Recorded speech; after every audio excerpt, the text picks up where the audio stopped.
Okay, so we have quite a mix of readings today. There's Stephen and Acts, then Psalm 119, and also a bit from John's Gospel. Yeah, three distinct pieces. But what's interesting is how they, seem to talk to each other about faith, dealing with opposition, and maybe looking for something more. Something deeper than just like the everyday stuff. Exactly. You see it with Stephen. His faith is active, it causes a reaction. Then the psalmist is holding on to devotion while facing threats. And the crowd with Jesus may be focused more on, well, bread than the bigger picture.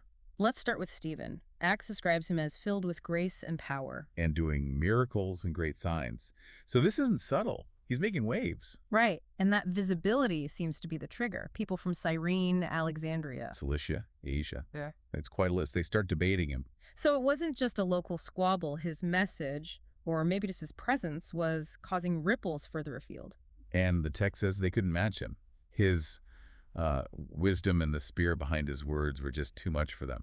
Yeah, it wasn't just about having different opinions. They were genuinely outmatched in the debate itself. Which leads them to change tactics, doesn't it?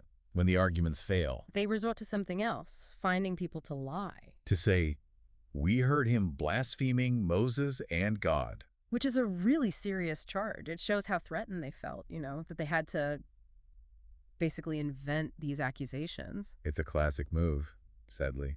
Can't win the argument, so attack the person.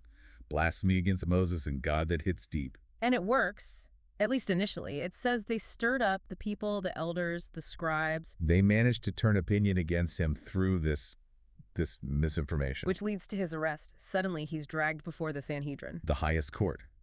And the specific charges. Speaking against the temple, against the law. Claiming Jesus would destroy the temple and change Mosaic customs. These are incredibly inflammatory accusations, aimed right at their core identity. It's framed as an existential threat. But then you get that really strange detail, verse 15. Everyone in the Sanhedrin is staring at him.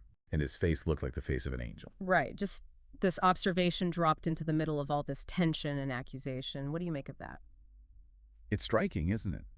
A complete contrast to the ugliness of the charges. Maybe it shows his inner calm, or something divine. A real disconnect between the situation and his state. Okay, let's pivot to Psalm 119. A very different feel, more reflective. Yes, but also dealing with opposition, just maybe in a more internal way. The psalmist is focused on God's law. And the verses picked out really echo Stephen's situation. Verse 23, though princes sit plotting against me, your servant keeps pondering your will. Princes plotting.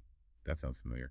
Facing powerful opponents. Exactly. And the response isn't necessarily to fight back directly, but to focus inward on God's will. Finding strength internally. Verse 24, your instructions are my delight, your wishes my counselors. Guidance comes from faith, not from, the plotting princes. It's like an inner compass. Doesn't matter what's swirling around outside. And there's a dialogue there too, verse 26. I tell you my ways and you answer me. Teach me your wishes. It's a relationship, asking for direction. Seeking guidance, believing there's an answer, not just blind obedience. And wanting to understand why. Verse 27. Show me the way of your precepts that I may reflect on your wonders. It's about depth, not just rules. That desire for understanding seems really central to their commitment. The verses 29 and 30 hit on truth and commitment again. Keep me far from the way of deceit. Which obviously connects back to the false charges against Stephen. Grant me the grace of your law. And then, I have chosen the way of constancy. I have molded myself to your judgments. That active choice. Faith isn't passive here. It's something you choose, something you shape yourself around, especially when things get tough. Definitely an active stance. Yeah. Okay, third piece, John's Gospel. Jesus and the crowd. Different scenario, but maybe similar themes about motivation. Right, so the context is after the feeding of the 5,000. The crowd finds Jesus in Capernaum. They notice he'd crossed the sea separately from the disciples. And their first question is pretty mundane. Rabbi, when did you get here? Seems innocent enough, but Jesus sees right through it. He does. His response is sharp. Truly, I tell you, you're looking for me not because you saw the signs, but because you ate the loaves and had your fill. Oof. He calls them out, says their motivation is basically about getting fed, about their physical needs being met, not about understanding the deeper meaning of the miracle. He's drawing a line between the temporary and the eternal. Yeah. He tells them, don't work for food that spoils, but for food that endures to eternal life. And that food, he says, comes from the Son of Man, who God the Father has put his seal on. It really forces you to think, what are we actually working for? What kind of food are we chasing? So the crowd asks, okay, what do we do then? What must we do to perform the works of God? They want actions, a checklist. They're looking for the how-to. And Jesus' answer shifts everything.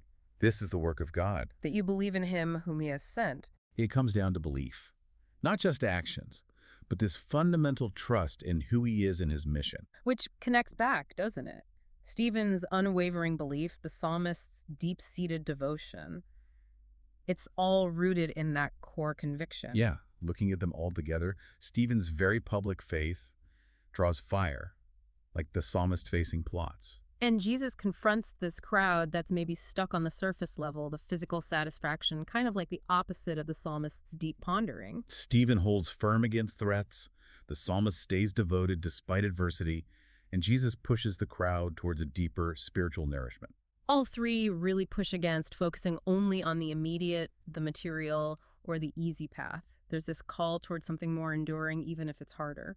So these readings, they kind of leave us asking, well, what are we seeking? Is it the bread that fills us up for a few hours, or that food Jesus talks about, the kind that lasts? And what does that kind of belief look like? The kind Stephen had facing the Sanhedrin, or the psalmist choosing constancy?